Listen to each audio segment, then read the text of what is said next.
All right. Welcome to Red, White, and True News on this beautiful Sunday to everyone. Hope everybody's doing well. Got my friend Mr. Brutally Honest here with me today. Glad he could join us. And we just wanted to do like a weekend review recap with everybody. And if anyone joins later on, feel free to comment. And hope everyone's doing well. How you doing, Mr. Brutally Honest? I'm doing good. Fair and the fiddle found the flock hair split 3 ways. Couldn't ask for anything better. Yeah, so we like I said, we just want to do a weekly recap. As he's able to, he'll do his opinionated videos on Sundays. He's a hardworking man, so he works 25 hours a day and 8 days a week. So, you got to do them like Pretty much. So, but I don't know. Daylight's dark and then some. Yeah, right. But I don't know if everyone has. I put a video out. It was posted at I think 3 Central on the Jewish attack over in Australia. It's the worst Jewish attack since October 7th. I think 12 people were killed at some festival or something over there. Oh no, Body Beach or something. Some well-renowned beach. I don't know. I've never heard of the place, but yeah, 2 guys went in there and started shooting up the place. So yeah, sad story there. But so it's kind of like a new story. I know one guy's in custody and the other one's dead. Last I heard, there was 30 injured, I believe, and 12 deceased. So, but yeah, Chris, have you heard anything about that story yet or no? I heard just a little bit about it, just because, like you said, I was working. But the only thing I know of is, like we was mentioned earlier, is I did catch a little blurb of how the guy tackled him and got the fire away from him. But that's about all I heard. Just out here where I live and where I'm working, I don't get to hear a lot of stuff. So yeah, Chris is from flyover country out west, so yeah, out in the middle of nowhere. One of them good flyover states that nobody really knows anything about. Out in God's country, right? Yeah, there you go. So, but yeah, so that's kind of like an evolving story right now. And then, of course, there was that big story last night at Brown University where a guy went into the engineering building as the kids are sitting around taking their final exam and started shooting up the place. I think killed two students. I was reading an article a little while ago. Cash Patel had put out how they found the guy, and it was basically done by what they call what was it, geofencing, geolocation capabilities that helped track the person of interest in the deadly shooting. Patel posted an update on X about the FBI's response to the shooting that left 2 students dead and 9 others wounded Saturday night at the Ivy League school in Providence, Rhode Island. Yeah, so more to come on that, I'm sure. So I watched some of that breaking coverage till, probably midnight, doing some research on some other stories that I was going to do this coming week. But yeah. So there's I don't know if everyone has heard about the new farm bill that Trump has. He had done a roundtable, was it Monday, I believe? Monday or Tuesday, with a lot of the leaders within the farming and ranching community. Yeah. So maybe Chris can expound on this a little bit, but I pulled up the Supreme Court. Chris, can you still hear me?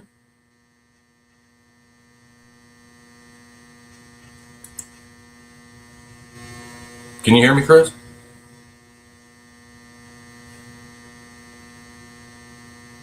Hey, Chris, you there?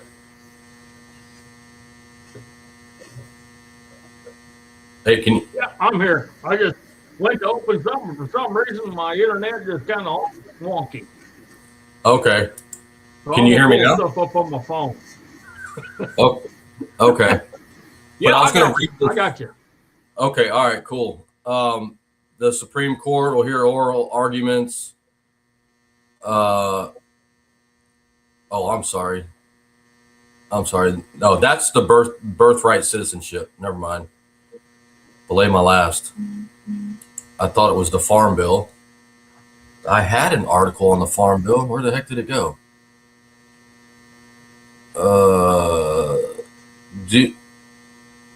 Chris, did you say you knew anything about the Farm Bill or no? It's the new regenerative Farm Bill that they're trying to get going. And basically, I think it's more for farmers than it is for ranchers. I could be wrong, but I think it's and basically what it is, it's a program they're coming out with to help get the soil health back going and get retention of soil and quit erosion and stuff. And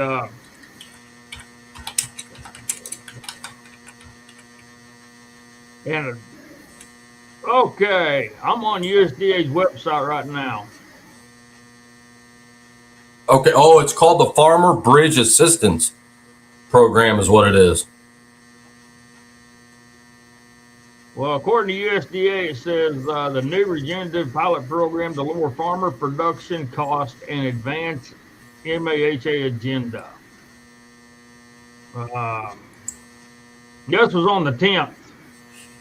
Secretary Rawlings, for some reason, alongside Health and Human Services, Kennedy, announced $7 million regenerative pilot program to help farmers adopt practices that improve soil health, enhance water quality, and boost long-term productivity, while strengthening the food and fiber supply.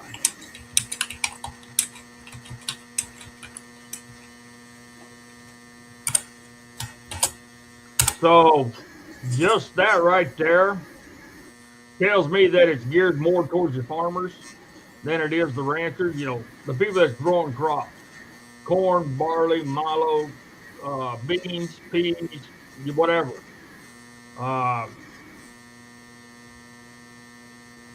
They're trying to help everybody get this the soil more healthy for one.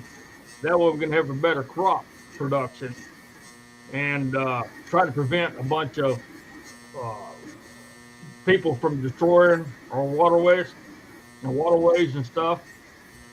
And yeah. And that's kind of what I'm reading this through here. I'm glancing at it, and it goes back to the Dust Bowl days. This is kind of the same thing that goes back to the Dust Bowl days. Before the Dust Bowl, you'll see a lot of fields out there which have these like really long and twisty, windy little hills go through it. Okay? And you can see it's where we've been farming, but it's got these little hills. Those are called terraces. And the reason for the terraces is to actually help hold the water runoff when it rains. And it's always on the hilly side. It's not on flatland, it's on hills where there's an angle. And those terraces are designed to hold water and keep everything from washing away.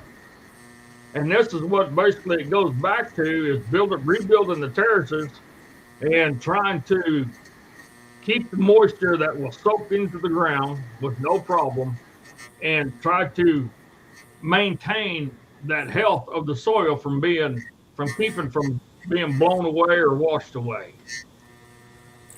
Huh. Wow. Interesting. And see, it says here, USDA data shows the farmers recently reported that 25% of acres had water-driven erosion concerns and 16% of acres had wind-driven erosion. And basically, what I'm thinking this is going to do is like after you farm a place, they go in and they rework it. You always do what's called a summer fallow and maybe a fall fallow before you plant anything again, as far as a crop.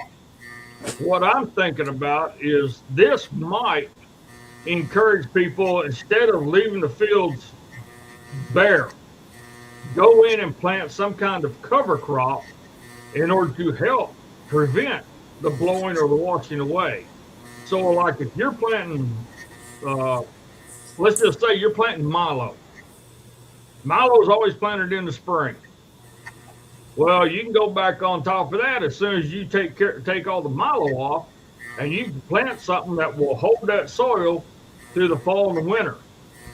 So it's got to be some kind of cover crop that'll prevent the washing away and the blowing away, and it'll create a stability for that soil to grab a hold. Yeah, they do that here too. After they harvest the cotton and the peanuts and stuff in the fall, they'll go through and put like a winter rye down or something. And so that's what you're saying that does to the field? Yeah, I think that's what part of this is. Okay. This part of this is to help farmers look at being able to help them get some of these programs where they can do that. Because if you think about it, every crop that's ever planted after it's been harvested, all right, there's going to be a whole bunch of stuff left on the field. So when you get that, and that is just nothing but natural stuff that can be taken back into the ground, basically like compost, and it's going to erode back in the ground, put your nutrients back in the ground. But if you can come back on there and plant right on top of that, well, you're going to be getting your nitrogen put right back into the ground. You're going to be getting your phosphorus put back in the ground. And doing this by replanting some of these crops that way and double planting, you can actually probably cut down on your fertilizer cost because you're putting those nutrients right back into the ground. Because right now, from what I know where I work, fertilizer costs your first, second, and third kid. I mean, it's outrageous what fertilizers cost. We got guys right now that's got wheat planted and they got cattle on wheat, but their wheat looks like crap because they couldn't afford to fertilize it. It's just that damn expensive. Wow. It's unreal. Well, I don't doubt it. Normally it'd be like $200 an acre to fertilize. Well, that jumped up here several years back. That jumped up about $500 or $700 an acre. Mm-hmm. Wow. Yeah. Yeah, I know even like a bag of 10 for a garden, man, it was I want to say it went from $10 up to like 30 something dollars, 40 something dollars for one bag of fertilizer. Well, you've probably seen out in your country, they got them big totes that's in like a little cage thing. Yep. You used to be able to get a tote full of Roundup for the spray for like $200. Of course, Roundup is mixed with several other products too. Sure. But that used to be like $200. Now they're selling for about $1,500. Holy crap. Yeah. Wow. And I feel sorry for the guys that have to put on phosphorus on their ground and nitrogen. Like we used to do pellets. Can't afford to get them. It's actually cheaper to get the liquid now, and it's like urea. Here's the funny thing about urea. Okay. Yeah. Yes. Everybody knows diesels have what's called you got to do this, put your DEF in it. All diesel vehicles have DEF systems, but not no more because they're being done away with. But all that is urea. Urea is actually a fertilizer. Now, the funny part about it is urea only comes from one place in the world, and that's Russia. Oh, wow. Urea is expensive. So, in my mind's eye, in order to kind of battle because it's so expensive, I think that's why they started making these damn diesel trucks have to have DEF, is because it's urea. In all honesty, that's all it is urea with maybe one or two other detergents, but it all comes from Russia. Yeah. So this is just to offset the price of it that the government can get that they pass down to us. Well, by the time we get it, price is quadrupled. Huh. So, guys, don't worry about this black cat. This is my black cat Ghost. She's the liberal of the house. She always has been. Ghost. How old is Ghost now? Oh, shit. She's got to be. Oh, well, when we took her from a place we used to manage, she was grown. So I've had her 10 years. I was going to say Miss Donna was there when you got her. So I'm going to say she's probably 13, 14 years old. Wow. Well, good for her, man. She's the old queen of the place. Yeah, I remember when you got that cat. Man, it looks like a cat I used to have. But she is the liberal. She's constantly wanting that attention, wanting somebody to pay attention to her. Well, good thing she don't talk, because she definitely wouldn't be able to tell you the truth. Oh, she does talk when I come home. Trust me on that one. Kind of like cheering me out for being gone. Yeah, right. She jumps up. If I set the truck for half a second, I'll shut the truck off. You can set your watch by it. 30 seconds later, she's on the hood of that truck, jumps down on the window, crawls around through the window door, starts meowing at me, kind of like, where have you been? I've been sitting here waiting on you. Oh, wow. That's funny. But no, that I can see some benefits of it, of this regenerative farm practice that they're wanting to do. But then I've been around long enough to know too that the worst thing you can do in some ways is get the government involved in farmers and ranchers' business.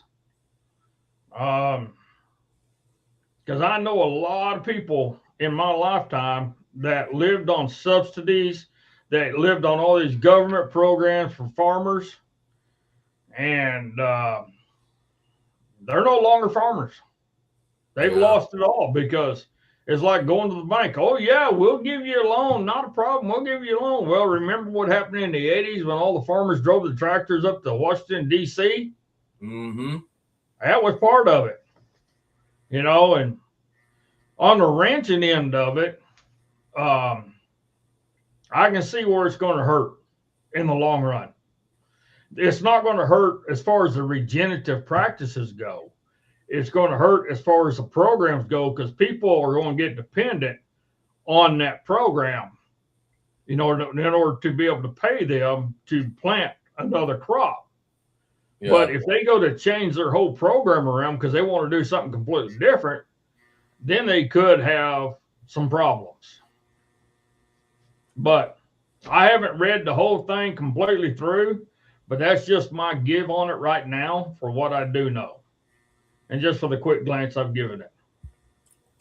Well, I know I did pick up on when Trump was doing when he had the roundtable, he did kind of hint to the fact that it's going to protect small family farms from going under. Well, that's the idea. But let me tell you something about agriculture. Nothing's fast.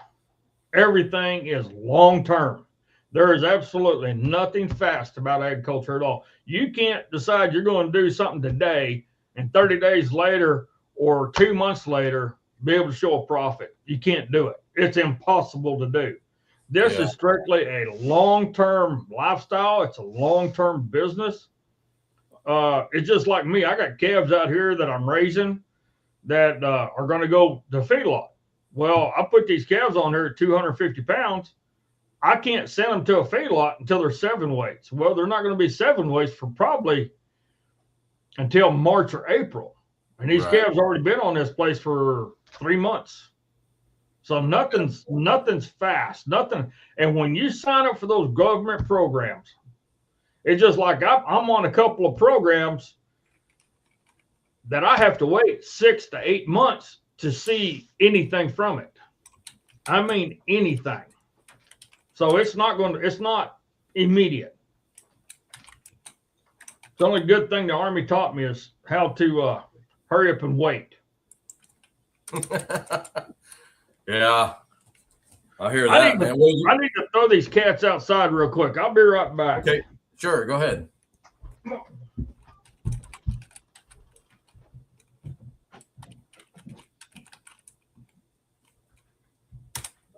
He was talking about stuff, byproduct coming from Russia. It's kind of funny he mentioned that because we've now found the United States has unearthed key minerals in Utah. Yeah, state of Utah.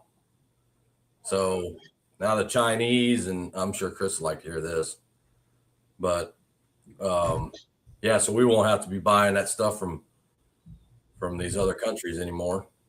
And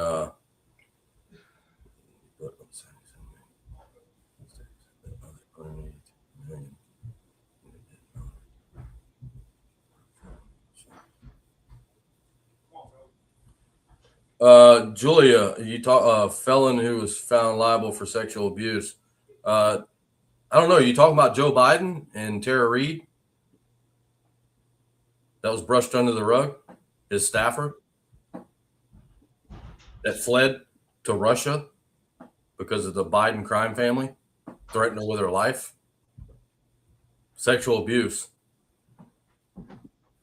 She put the guy in a fair district and give him a fair trial instead of putting him in the middle of Manhattan.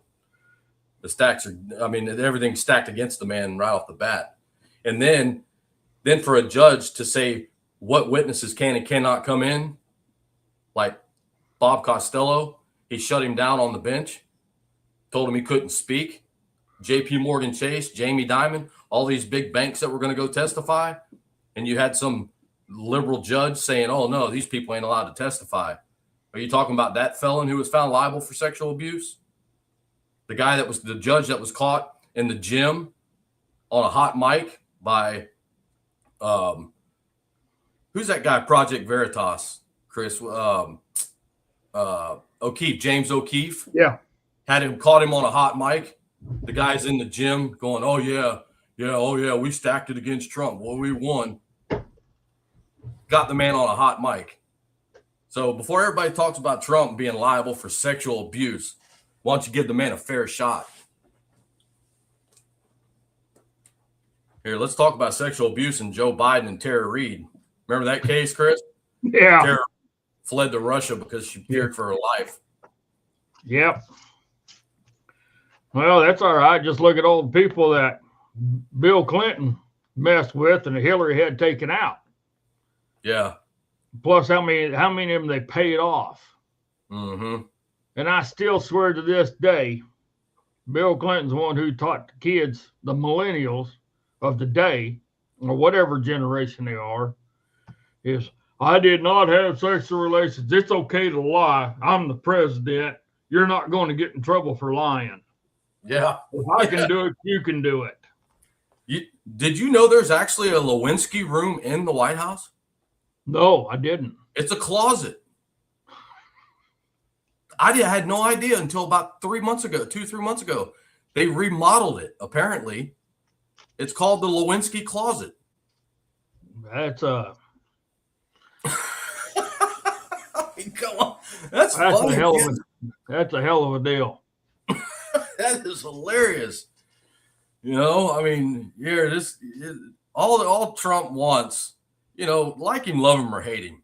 The man wants, at the end of the day, are you going to agree with all of his policies? Of course not. No one's going to, whether you support him or you don't. Okay.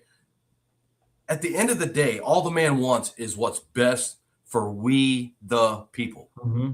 All you hear out of these Democrats and these Marxists and these communists mouth out here every single day is they're hollering, they're screaming, they're cussing, they're trying to sing, they're doing just ridiculous things. So, Julia, I would ask you, are your people, your elected officials working for you in your district? I certainly hope so, because all the ones that I see out here, all they're doing is hollering and screaming in microphones and cussing and degrading their constituents. Donald Trump works every single second of the day for we the people.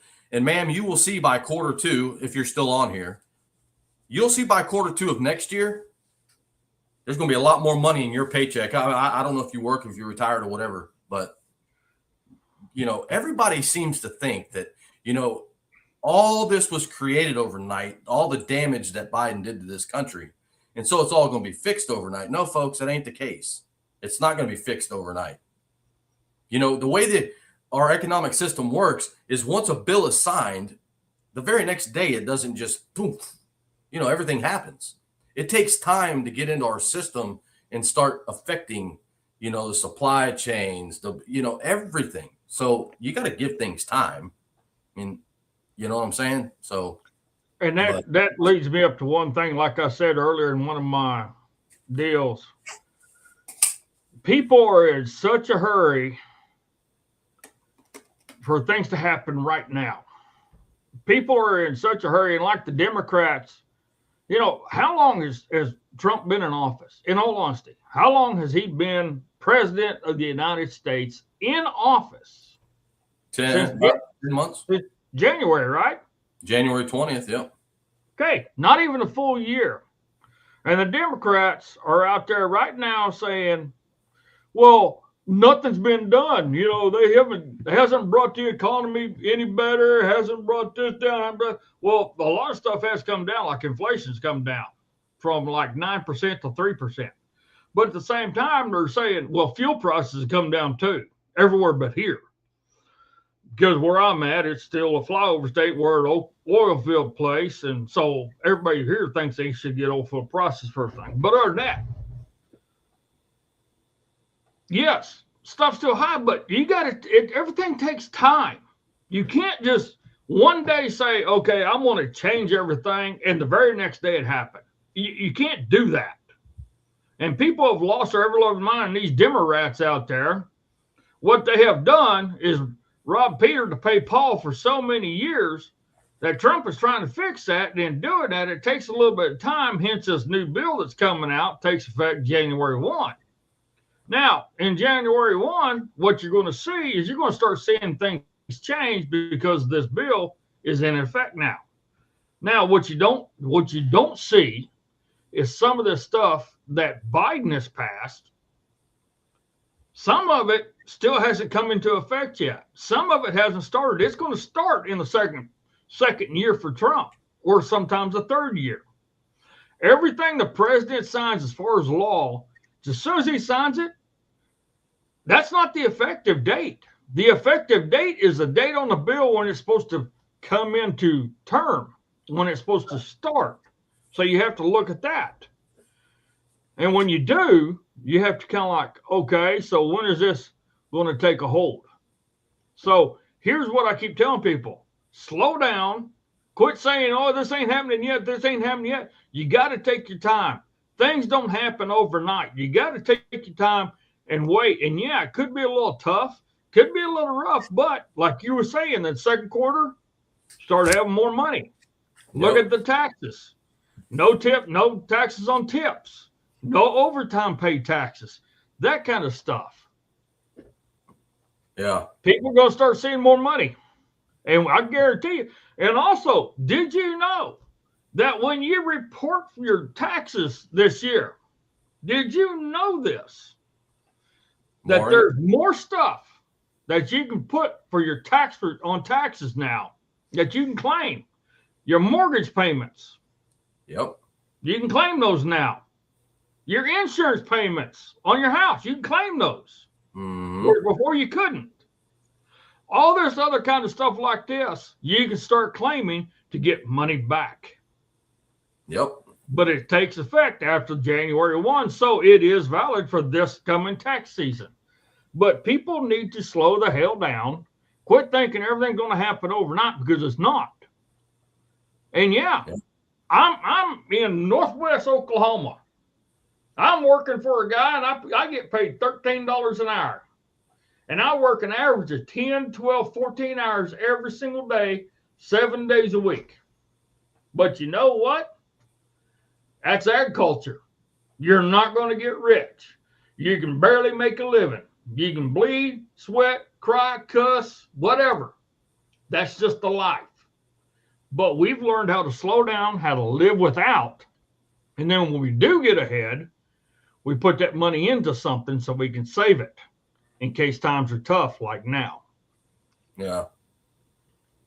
Yeah, I totally agree, man. That's some hard work you guys do out there. That's for sure. You know, Yeah. we need a lot more tradesmen in this country. That's for sure. A lot more. But you know, you were talking about taxes. You know, people don't understand. Had Trump not have been elected, his tax cuts from his first term are going to sunset come January. And you want to talk about your taxes going through the roof, folks. Your taxes would have been astronomical. One thing, if you got to remember too, what was the Biden administration really pushing his second year in? Okay.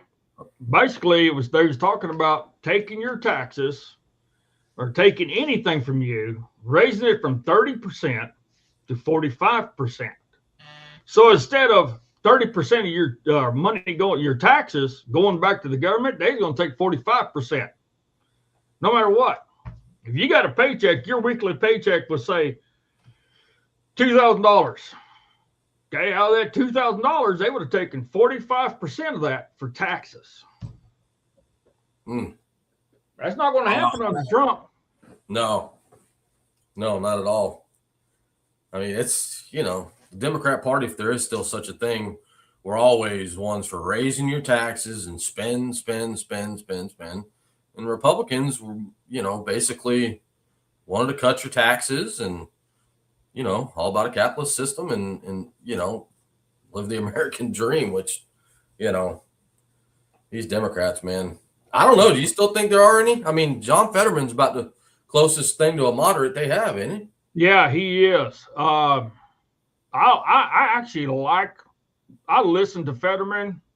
He was actually who was he talking to? I forget who he's talking to, but I really like the way he thinks and the way he talks. He reminds me of back in the day on the old school moderates. Moderates, yeah. And his thinking makes 100% common sense. And that's why he's having so much problems where he's at, is because people are saying that he's worse than Kristen Sinema. Is that her name? Kirsten Sinema, yeah, from Arizona. Yeah, from Arizona. Yeah. You know, it's kind of like, no. I mean, he's dead on. So here's my thing. You're not going to find very many more like him right now. There needs to be, but this liberal Yardbird movement has taken over them so much that now the socialist aspects really start to come in, and people don't realize what's going to happen if we don't get more people like Fetterman on the Democrat side in there and going. Yeah. Well, you know, now that Marjorie Taylor Greene, she's bailed. She said she's retiring, and now you see what she's trying to do on the way out. And you mark my words, Marjorie Taylor Greene has already said she's not going to vote for a Republican. Okay. She's going to start a podcast, and she's in that little cabal of people like Candace Owens and Tucker Carlson. I call him Catarlson because he's in bed with the Qataris. Steve Bannon, Matt Gaetz. You know, and you watch what's going to happen to Marjorie Taylor Greene. She's going to do the same thing. It's going to be bash Trump, because she didn't get in his administration, and you know she's got her panties in a wad too. But you see what she's doing on the way out the door, Chris? She's going to try to hang, not literally, but she basically wants to oust Mike Johnson. Yeah. Well, here's something that people don't realize, and I guarantee you 99% of the population don't have the slightest idea about this. But look at what day she's going to resign on. When is it? It's in January. I forget the day right off the top of my head. Here's a kicker. 3 days before she resigns, she qualifies. Oh, the pension. 100% for all federal benefits as a senator or House of Representative. Yeah, She'll isn't it have like them she'll have them for the rest of her life. yeah, isn't it like $9,000 a month or something? Or Plus a year? all their savings program, plus everything else.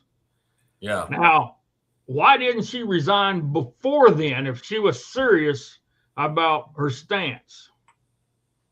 Yeah, right, exactly. And she's another one that went into office, making what, $100,000 a year or something. She's leaving office and she's a multimillionaire. How, folks? How? Yeah, exactly. How, I pose two questions to people all the time. If you're really happy and you're really ecstatic about the work that your senator or House of Representative member in Washington, D.C. is doing, and you sit here and you try to tell me, oh, they're doing such a good thing for me. They're making my life so much better. How? Explain to me how your representative that you elected to go up to that 10 mile by 10 mile sovereign area within the boundaries of the United States, how are they making your life better? Valid point. Now, explain that to me. What have they done up there that's making your life 100% better? Is it financial? I guarantee you it's not. Well, why not? I said, because they're multimillionaires now. They are look at like Bernie Sanders. When Bernie Sanders first went to office, when he first got elected for Vermont, he was $40,000 in the hole. Look at him now, multimillionaire. Ocasio-Cortez, when she got elected in the office as a barista, she had like 200,000. Look at her now. Yeah. She got like $80 million. Mitch McConnell, the biggest rhino up there. How many millions is he worth? They got all this insider trading going on that they can do legally because Pelosi actually passed legislation saying that they could do it. Mm-hmm. Why is it you can't keep your doctor? Because during the pandemic and COVID, they were pushing Obamacare. But yet they passed legislation where they don't have to. They don't have to take it. They can keep whatever they had. Yeah. So if they're multimillionaires now, it's like Dave Crenshaw, that one-eyed goat. Yeah. He's worthless as tits on a boar hog. Yep. And he's as counterfeit as counterfeit to me, and I don't give a damn he's a seal or not. He's a damn weasel. Sure. The man they just released a deal. He got like $86 million on money that was supposed to be going to the Ukraine. He got it. There was a whole bunch of them. But yet he's complaining because he can't make a living if he can't trade stocks while he's representing you in your area for your area. Really? Yeah. What if these people are doing that makes your life 100% completely better? That's it. I just want one thing.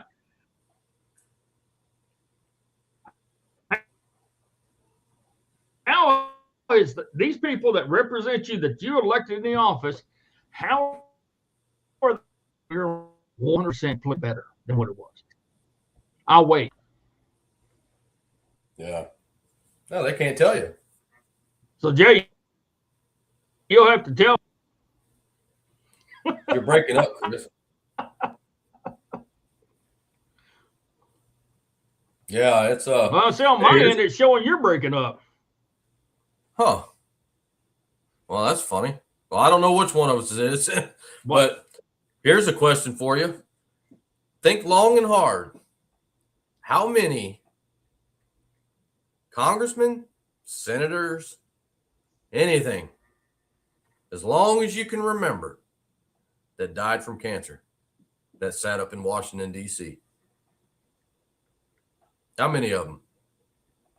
John McCain's the only one I can think of. Yeah. But they said it was a tumor. Yeah.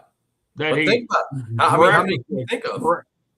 Tumor in the front of his brain that they miraculously got, but yet you never seen a great big old incision scar. No. And I've seen those scars because my mom was a head scrub nurse in the OR room, so I've seen some of that stuff. Yeah. I can't think of anybody else, Chris. I really can't. Nope. Nope. That's no. Well, you look at Al Green; he's no longer there. He's just old, walking with a cane. Yeah. Worried about impeachment. Yeah. Other than that, I can't think of anybody. Yeah, you heard about our troops being killed over in Syria, didn't you? No. We had 2 service members. I hit on this in my video yesterday, I believe. 2 service members and their interpreter ambushed in Syria Friday. And Trump said, as a matter of fact, right here by OAN, One American News, Trump, there will be very serious retaliation for the ambush that killed 3 U.S. personnel in Syria. Donald Trump vowed that the United States will retaliate against ISIS after the killing of 3 U.S. personnel. Speaking to reporters outside the White House on Saturday, Trump affirmed that this was an attack by the Islamic State on the U.S. as well as on Syria. He emphasized that the Syrian President Ahmad al-Shari was fighting along with us and was devastated by the news. Yeah, so sounds like maybe some incoming over in Syria. You know, and it's all coming here. Sure. It's all coming here. And that's the problem.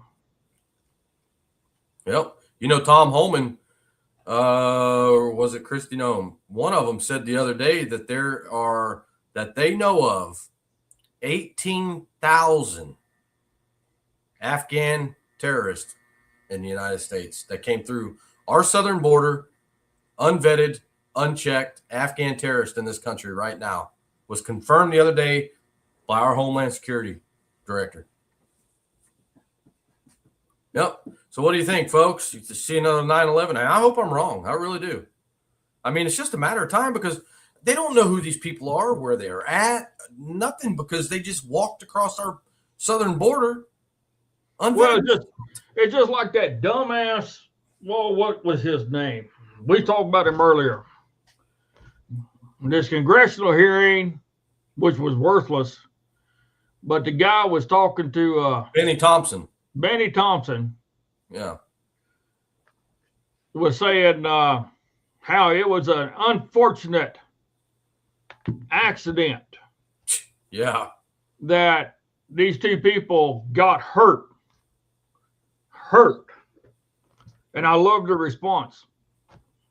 He shot one in the head and killed him. Kind of like, where's the Democrats thinking in all this? But then at the same time, they don't care. At the same time, you elect a socialist Muslim mayor in New York. Okay. Yeah. They just elected another Muslim in another state. I forget where it was. I think Washington. Could be wrong. Then you got Ilham Omar. But then at the same time, you got all the Muslims in Dearborn, Michigan. And they're really preaching loud about how they need to start overtaking America. They're going to try to overtake Michigan and work from there and start there. And there's a huge population. You don't go to Dearborn, Michigan. Dearbornistan's what I call it. You don't go to Dearborn, Michigan. I've been up there. Of course, that's where Donna Joe's at. But I've been up there, and I went to Dearborn once. I went locked and loaded because I was told to.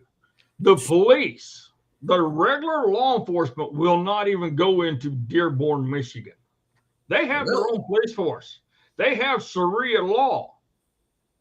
It's been known fact. If you're a female going in Dearborn, Michigan, and you're by yourself, if you show any skin, well, guess what? You can be raped, and it's not a crime. because you were teasing a Muslim man.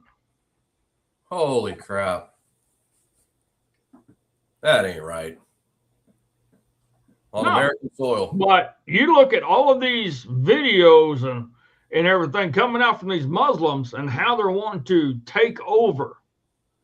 They're trying to do it. And they're causing such a stink right now, but you're not seeing it on the major newscast because they're not going to put that out there because we don't want to offend the Muslims. But it's happening. But yet you can go on YouTube, you can go on TikTok, you can go anywhere on any social media and you can see all these videos of these guys. My God, in New York, they already got videos out of New York where they're already subway system. You go get on the subway, it's already right now all that weird language, Muslim language, saying Allah is great. Have a good trip. This subway is going to stop at this place. Allah, praise Allah. It's kind of like, what the hell? But that's in New York with the new socialist governor who is Muslim. But if people don't start paying attention, shit's going to happen here. My dad told me before he died, my dad was a full-blown Democrat. Ever since he got out of World War II, he voted Democrat. But my dad was a moderate. Yeah, he was before Kennedy, of course. But he was a moderate. But my dad told me before he died, he said, this country is going to be destroyed from inside, and the Democrats are the ones going to do it. And he said, my gut feeling is we're going to have a war within our own boundaries of this country. I don't know. It's true. Oh, it's true. Absolutely, it's true. You see, look at everything that's happening. Yeah.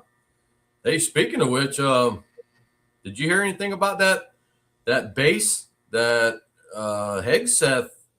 I heard him talk about it maybe a month or two ago that we are going to be training the Qatari military on how to fly our jets on U.S. soil in Idaho. Yeah.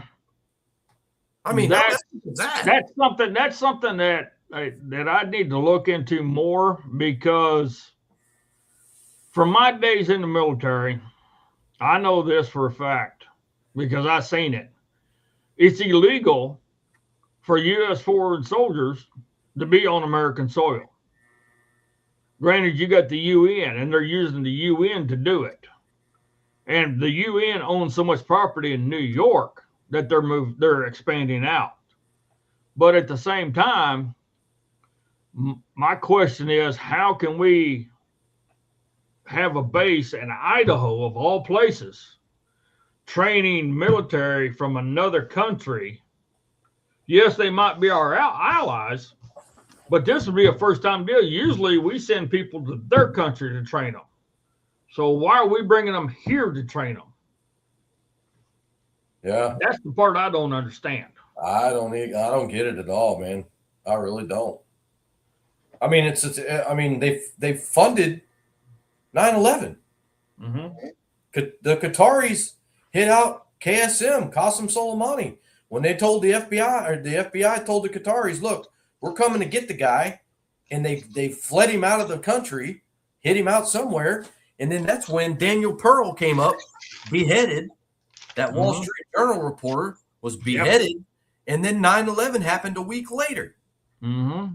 The Qataris funded 9/11. Yep. And we're going to train these people on our soil? Yeah, something's not adding up with this whole thing. Right?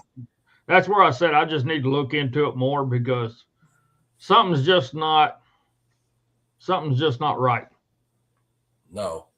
That's that. I mean, I had to replay it, man. I couldn't believe what I heard. I'm like, what? What? On our soil? Jeez. Speaking of on our soil, have this birthright citizenship thing that's supposedly going to be, let me see, I got it right here. The Supreme Court will hear oral argument next year in the challenge to President Trump's January 20th executive order seeking to end birthright citizenship, the guarantee of citizenship to almost everyone born in the United States. Under the order, this is coming right from the Supreme Court's website, folks. Under the order, which has never gone into effect, people born in the U.S. would not be automatically entitled to citizenship if their parents are in this country either illegally or temporarily. The challengers argue that the order conflicts with both the text of the Constitution and the court's long-standing case law.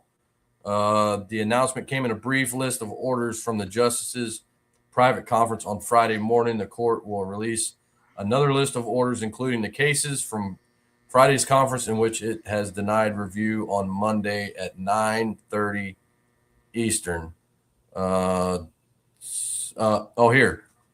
The United States is one of roughly 30 countries, including Canada and Mexico, that offer automatic citizenship to nearly everyone born there. Birthright citizenship was added to the Constitution in 1868, as I reported in one of my other videos this week, when the 14th Amendment was adopted following the Civil War.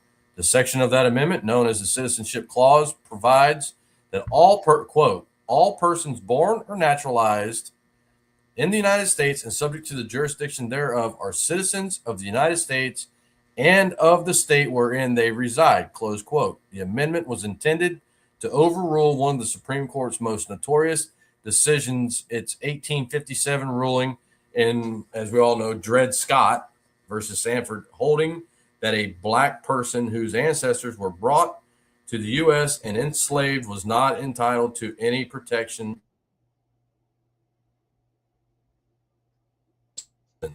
And that's on the Supreme Court's website. I'm not going to read everything to everyone. If you guys would like, you can go to SCOTUS.gov, and it's right there.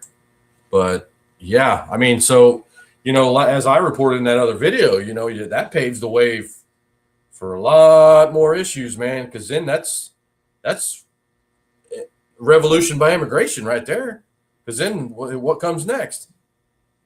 The family, you know?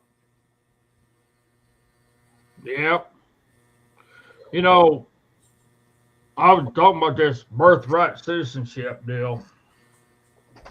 I was working at a sale barn over in Fairview and worked with a couple of guys. And they said the only reason why they're here is because they came into this country when Obama was in office. And when they got here, they started producing a lot of kids. The one guy said, yeah, since I came here when Obama first took office, he said, I got 9 kids now by 4 different women. I'm like, really? I said, oh, yeah, my kids are all American citizens now. I said, how? Just because they were born here? Yep. Kind of like, but you was never married to them. Well, no. Like, something ain't right. Yeah. Something ain't right here. And I said, so are you legal then or what? He goes, well, yes and no. I'm not legal, but then I am legal because I got to come in when Obama's in office. Well, that don't mean that you're legal. So what's the deal? And he couldn't really explain it to me. Yeah. I couldn't figure it out. So I just had to figure out kind of what, you know. Yeah. I kind of had to get away from him because I was getting a little pissed off about it. Yeah, that almost sounds like old Ilhan Omar marrying her brother so she could stay here. But I think she's fixing to find out that Somalia ain't that bad of a place because I think she's going to end up going back there, according to Trump. So. Yep. Let's hope so. He wants her gone.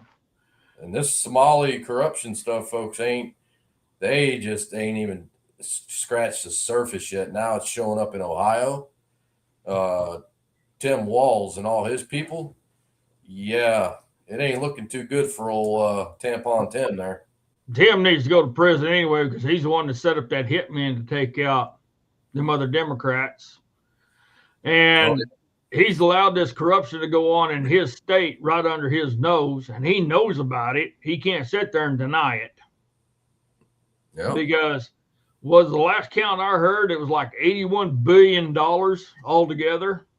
How in the hell can you come up missing and not knowing $81 billion of taxpayer money that was supposed to go to food programs, to Social Security, and everything else isn't going where it's supposed to?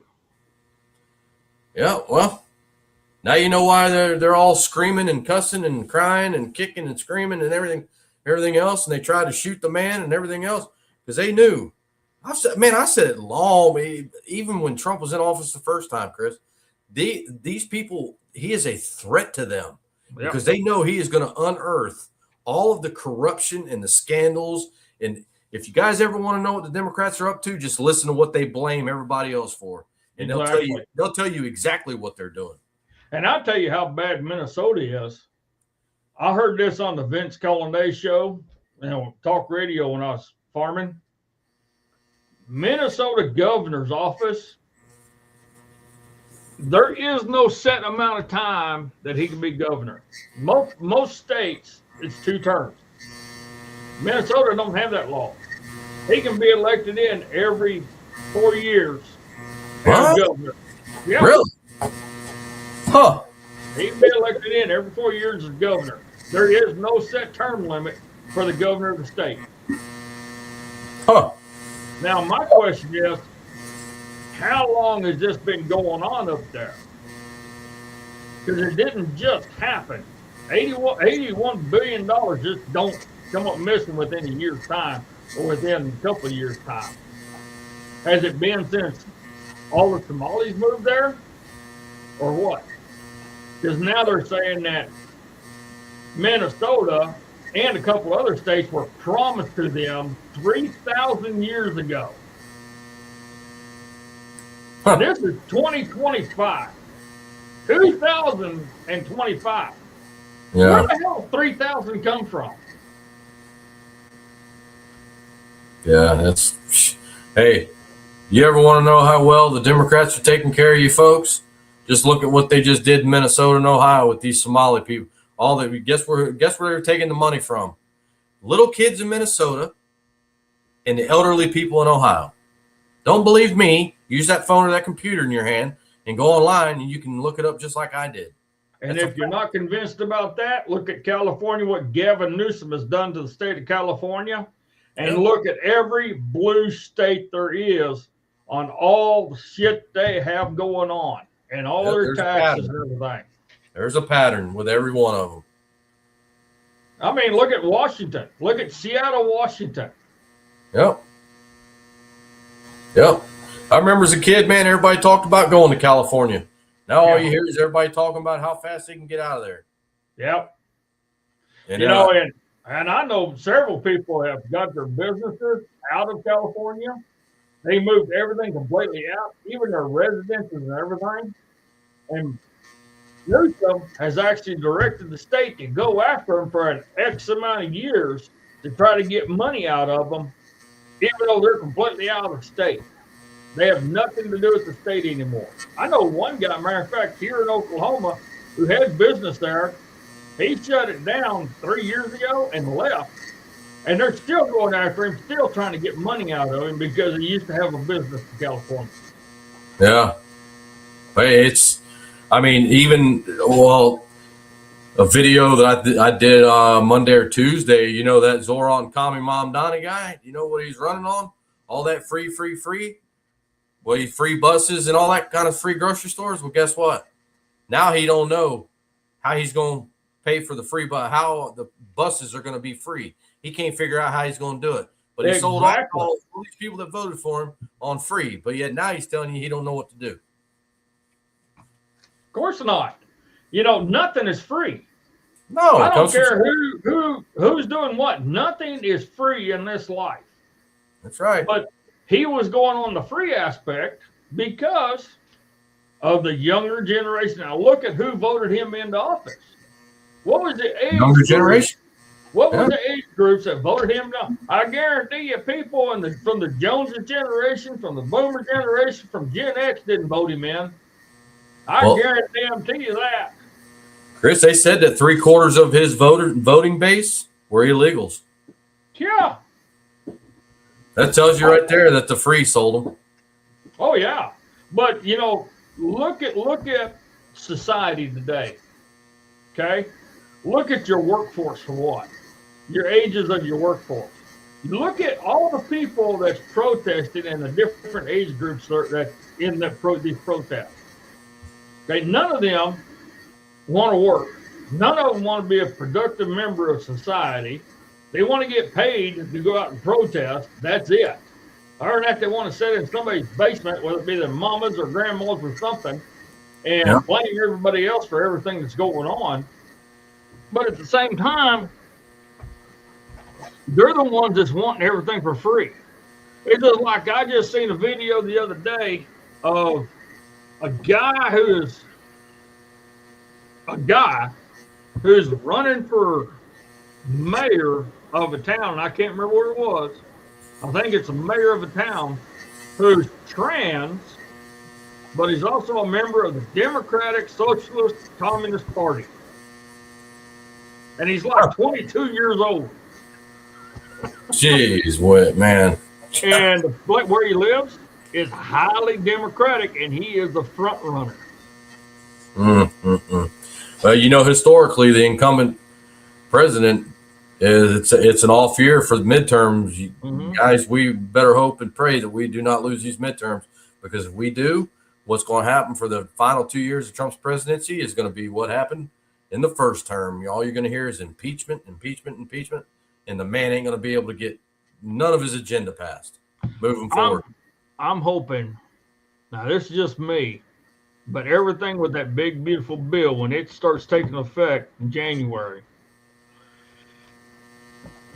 things are going to turn around in a way to where people are going to start saying, hey, you know, everything he said is true. Everything's happening now. Everything's starting to come together. Everything's starting to fall in place. Yep. So now, kind of like, so should we really think about the Republican Party? Here's the problem. The Republicans are relying solely on Trump to get them reelected. They're not going out trying to get themselves reelected. They're relying on Trump to get them reelected. I've heard them say, oh, Trump's got to get on the campaign trail. Trump's got to get on the campaign trail. The reason why Trump has to get on the campaign trail is because them son of a bitches there can't do it themselves. They can't. They can't go out and get themselves reelected because they're worthless. They haven't done a damn thing to stand up to the Democrats. They haven't done anything to improve where you live. The only thing they've done is to prove themselves, improve themselves, but nothing for you in the districts where they represent. Right. You're one of them. Yeah. I can say that on the counties and state level too. But yet these people are going to say, I want your vote. I want your vote. Send in your donation for your vote. But then I got to have President Trump come. I want to support President Trump because he's going to get me reelected. Yeah. Yeah. And then they bail on him. Mm-hmm. After Exactly. that, but that's something I was asking everybody a question. All you hear out of these people on the left, out of their mouth is, oh, you're just watching out for the billionaires and, the oligarchies and, out of Bernie Sanders, all their mouths. Let me ask you a question. How does any of these billionaires affect your life? They don't affect mine one iota. So what's so bad about the billionaires? You know what I'm saying? They don't affect my life. Let them do what they do. They work hard for their money. I don't know. Some of them maybe like Mom Donnie, born with a silver spoon in his mouth. I don't know. But they don't affect my life. So why do they keep hollering and screaming about the billionaires? I mean, there's a billionaire right now that's doing a jam-up job for this country, in my opinion.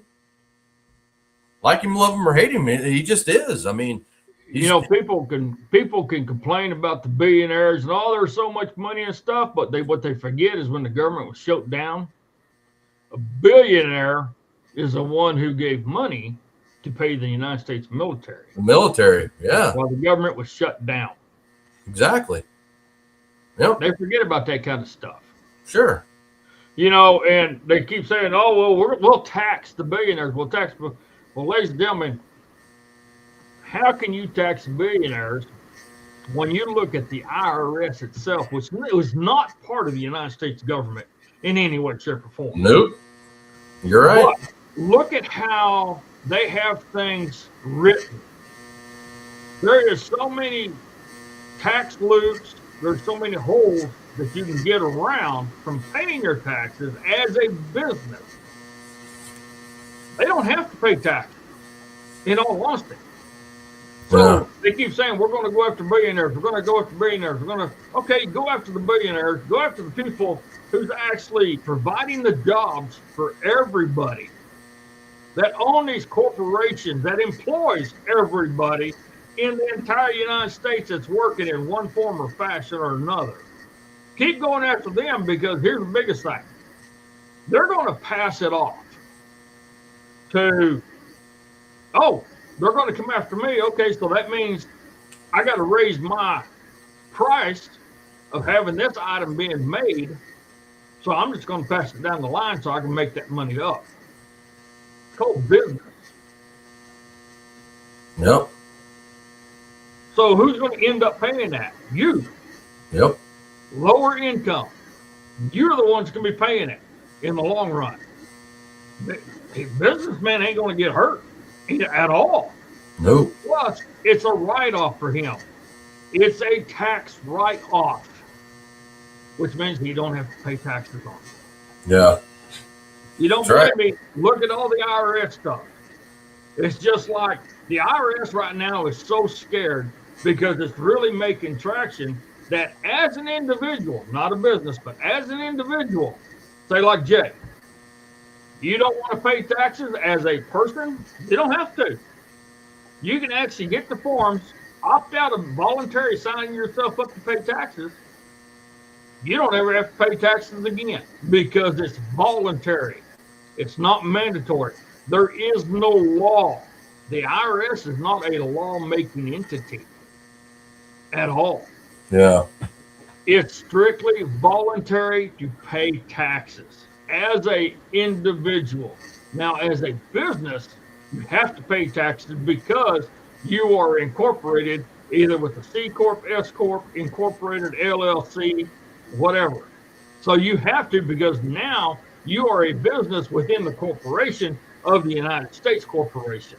So therefore you have to pay taxes. But as an individual, as a single person, you do not have to pay taxes. And that's what they're scared of. If people are going to stop paying taxes. Yep. Well, it's a glorified collection agency is all it is. And I think, honestly, before Trump's out of office, he's going to do away with the IRS. Well, it's not even part of the United States government.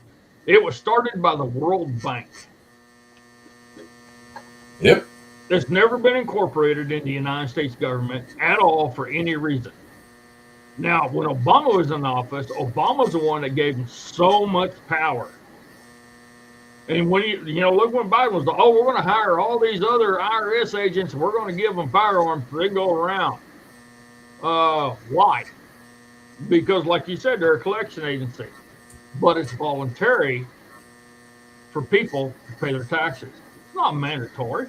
So what are you going to go try to do? Force people to pay taxes? Yes, they can say, well, I'm going to take all your stuff. I'm going to take this from you. I'm going to take that from you. I'm going to seize your home. I'm going to seize this. They're going after businesses. They're not going after individuals. That's the difference. Yeah. I saw a thing, it's been a while ago, what your chances of being audited are and stuff. And it goes from different tax brackets and stuff like that. I don't know. Supposedly you got some ridiculous, it's like next to nothing odds of being audited. It's like less than 1%.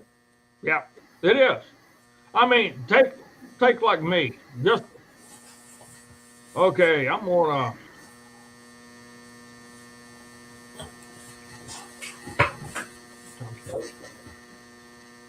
Okay, I make roughly anywhere between 32 to 38,000 a year. That's all I make. they're not going to come after me for back taxes.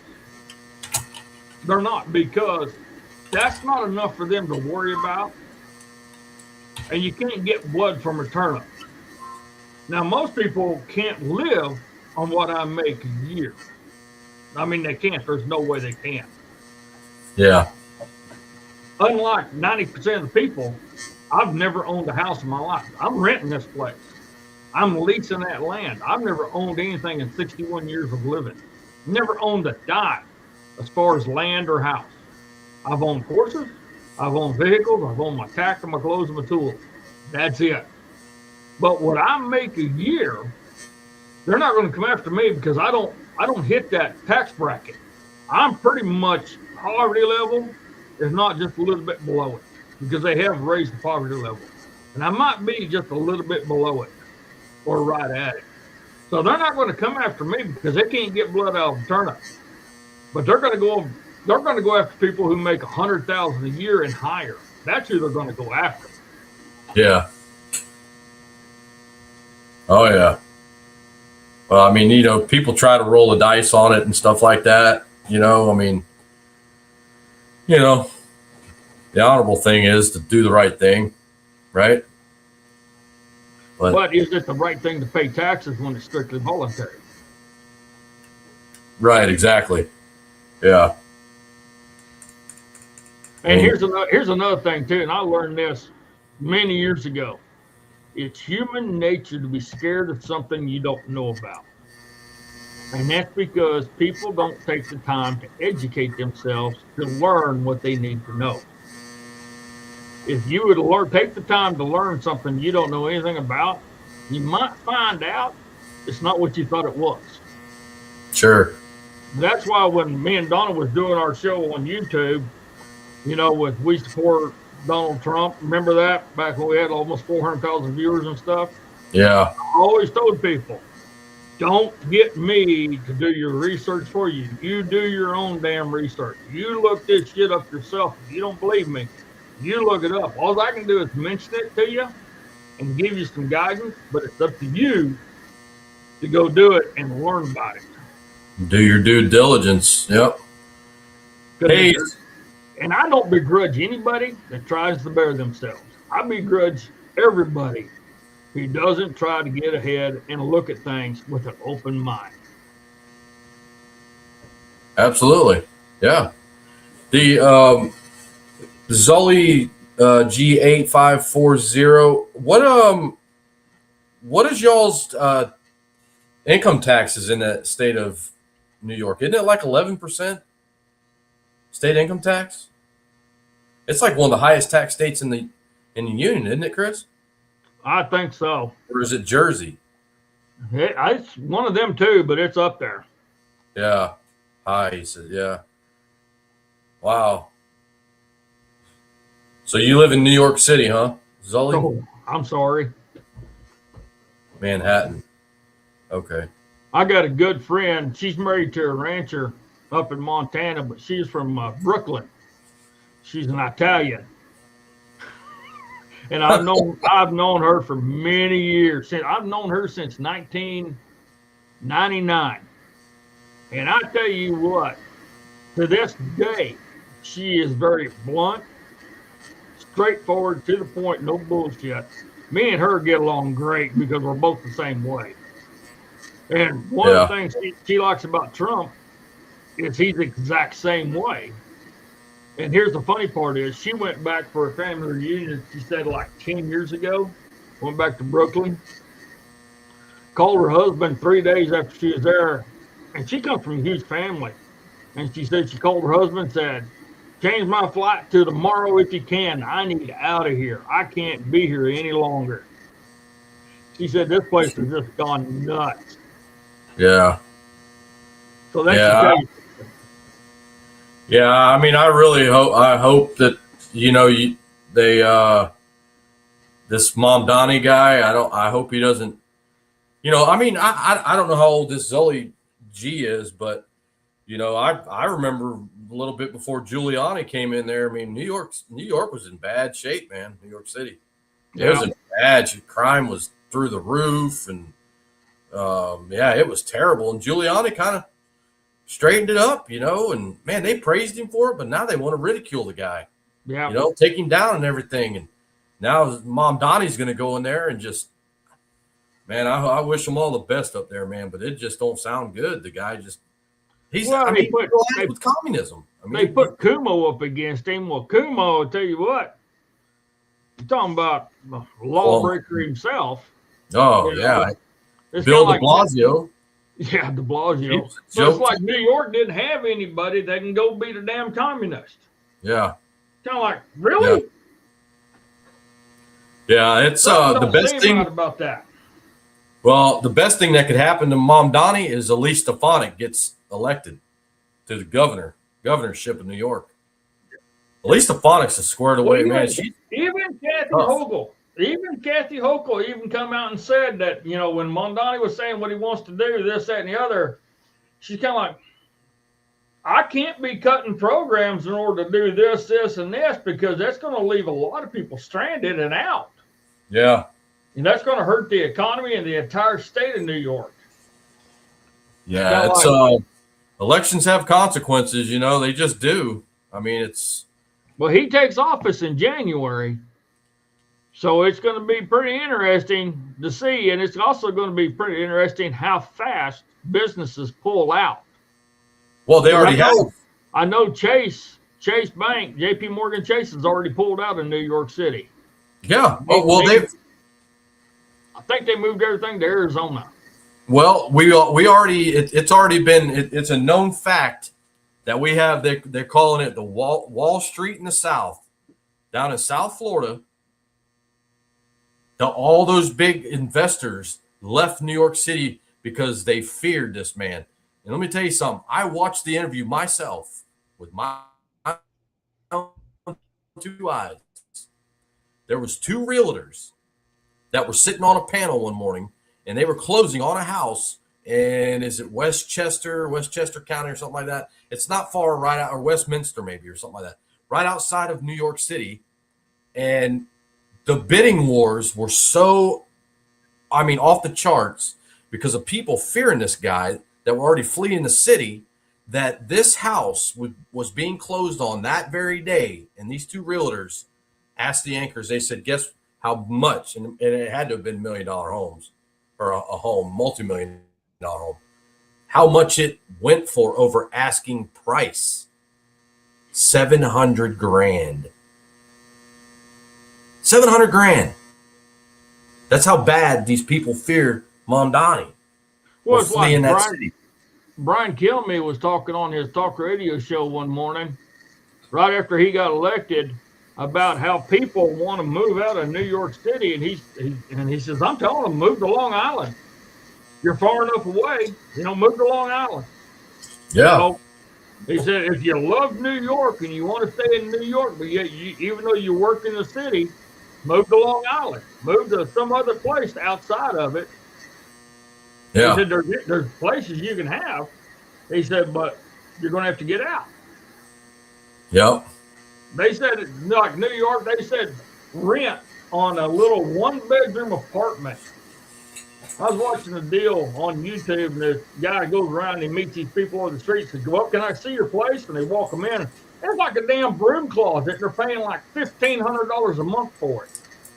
Oh yeah, rent up there it's unbelievable. And then they say that Mom Donnie guy is living in a rent subsidized apartment, government subsidized apartment. And here this man is born with a silver spoon in his mouth, multimillionaire, and he's getting his rent like cut in half or something by the government. And all of his money for his campaign come from his mom and his dad. Oh wow. I didn't know that. He's never held a job a day in his life. Nope. His dad's not a professor. His dad's a professor at a university. At Columbia. Tenured professor. Which teaches what? Socialism. Socialism. Right, exactly. A lot of our universities are riddled with it. Yep. It's just ridiculous. So, yeah, it's real ridiculous. I New York can weather the storm, but geez, Yeah. I mean, everybody's like, oh, you know, Trump's buttering up to him and everything. Man, you don't know Trump's style. He wishes everybody well. He wants everybody to do well. This guy's a freshman politician. Look at that freaking interview. I mean, that meeting Mondani had with Trump, and they, you know, they had the press afterwards, and they said, they asked him, do you still think he's a fascist or whatever? And Trump said, go ahead and tell him. Go ahead and tell him. Go ahead and tell him. I've been called worse. You ain't gonna get under his skin, man. I mean, you know. Oh, that reminds me. Did you hear about the new thing going on in Washington, D.C. now? In the White House? Some liberal thing, I forget what it's called, the exact name of it, but now they're suing Trump for tearing out one wall. A liberal historical society is suing Trump himself for destruction of the White House in order to build a ballroom. Oh, and I've had so many people tell me stuff, kind of like every president has remodeled the White House. In one form or fashion, every president has had something done to the White House. Now, he is not tearing out an entire section of the White House. He tore out an exterior wall only to build this ballroom. Now, here's something else people aren't thinking about either, because they're just making all these claims. They're saying, well, they're doing that while the government shut down. They're taking government money. Bullshit. None of that is government money at all. It is all donation money from multimillionaires and billionaires like himself. He put money into it, and I think there's like 15 other people that's put money into this in order to make it happen. Yeah. And who was it? Which president was it? It was many, many years ago. I mean, many years ago. Hoover? That had the swimming pool? Hoover had the White House completely rebuilt inside. Completely rebuilt inside. Because he didn't like the way it was built. Obama had some things rebuilt inside because Michael didn't like the way they was. Every president has changed things in the White House. Every president. Yeah.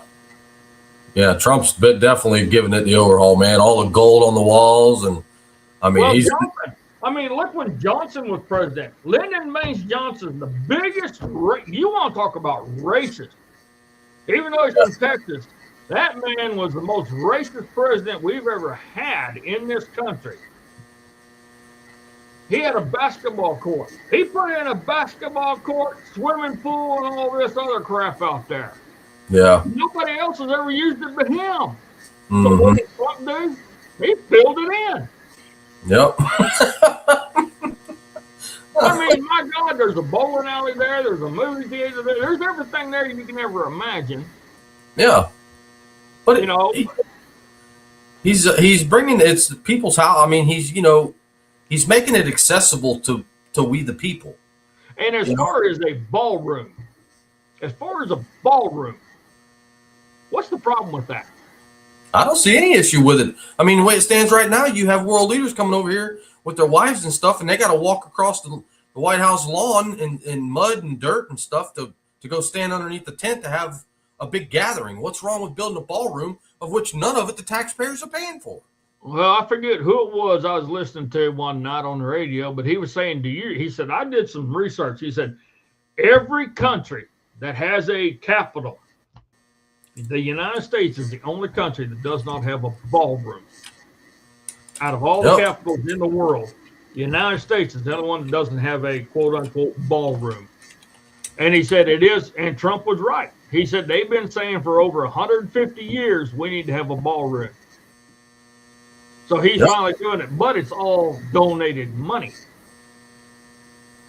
Yep, and some of his own. Like the flagpoles that he put up. Yep. I don't know that I would have put up two of them, maybe just the one, because if the camera shot is just right, the one in the south lawn looks offset, it doesn't look right to me. It almost looks tacky, but yeah, whatever, to each his own. Yeah. But I mean, great idea to put a flagpole there. It should have been, instead of that little tiny pole on top of the White House, should have been done anyway. But to Yeah. have two of them, okay, well, whatever. But Well, that's just his pride, showing his pride for the country. that's it, man. Which is, You know. there's nothing wrong with it. And Nothing speaking wrong. of the Rose Garden, how many times has the Rose Garden been redone? I don't think it has been at all. Yeah, it's been redone 5 different times that I know of. Really? 5 different presidents have changed something. Like Bush changed the walkway. Huh. Bush didn't like the walkway off the Rose Garden, so he had that changed. He didn't like where all these the flowers were, so he had them moved over.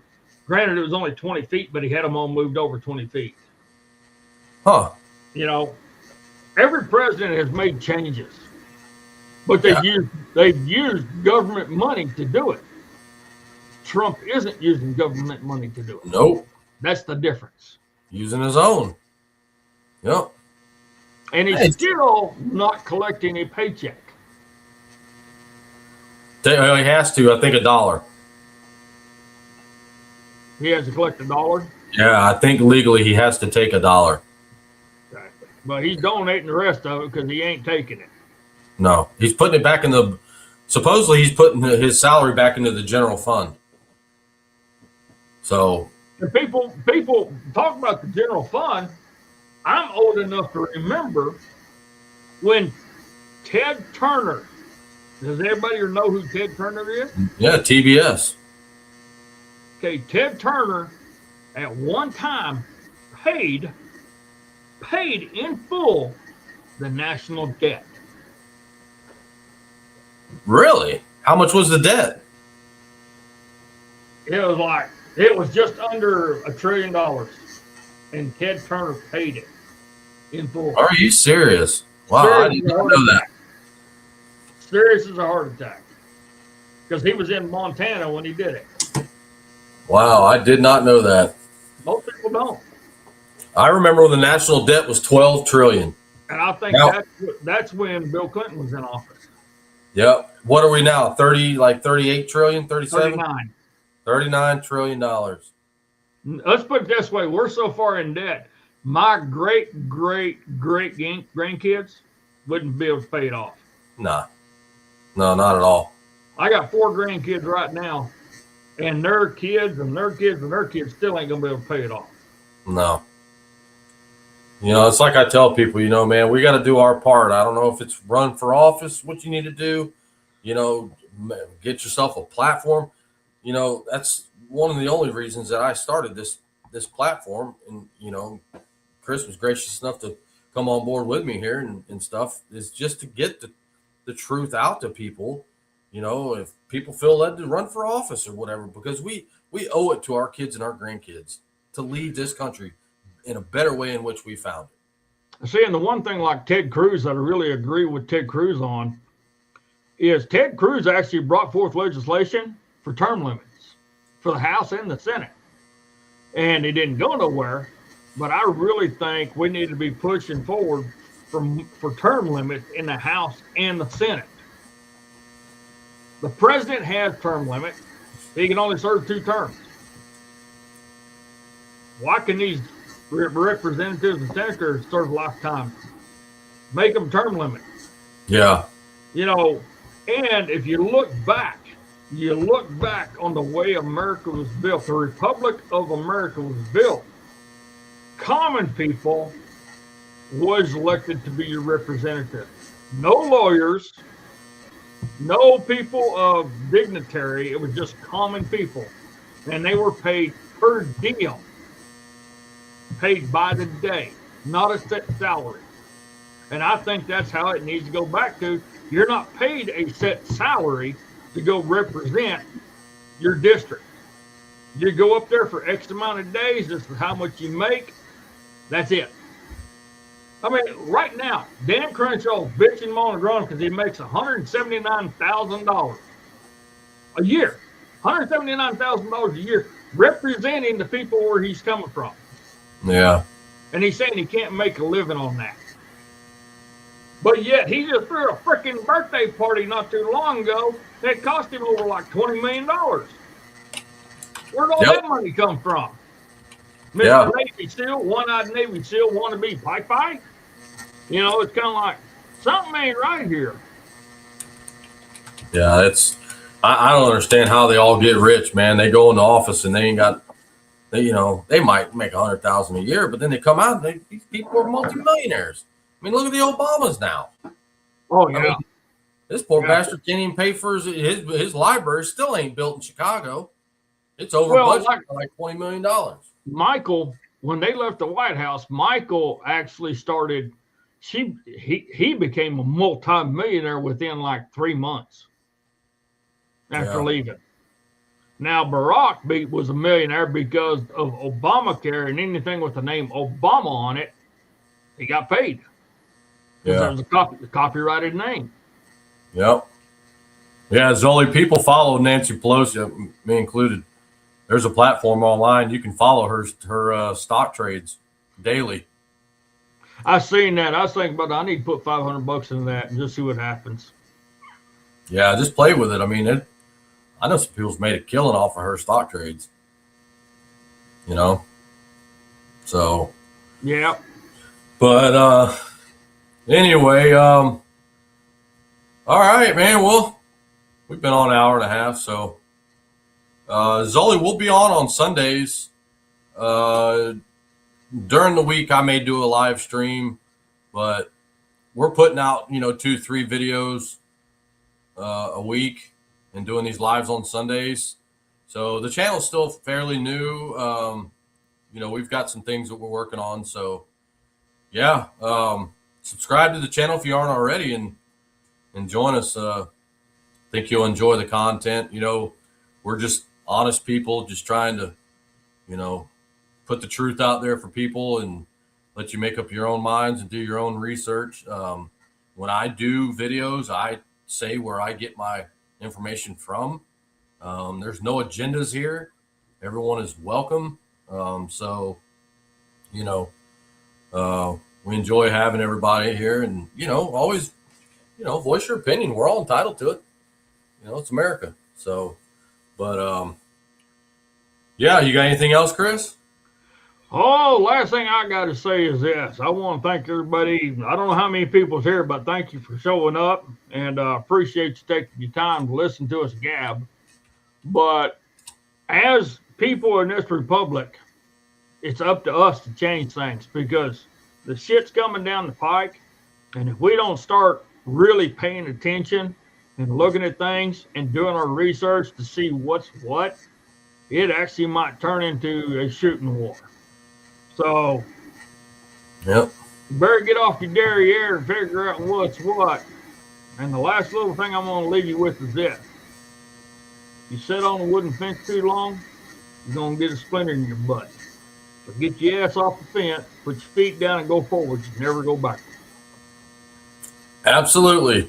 And until next time, thanks for being here and take care of yourself and each other. Bye for now.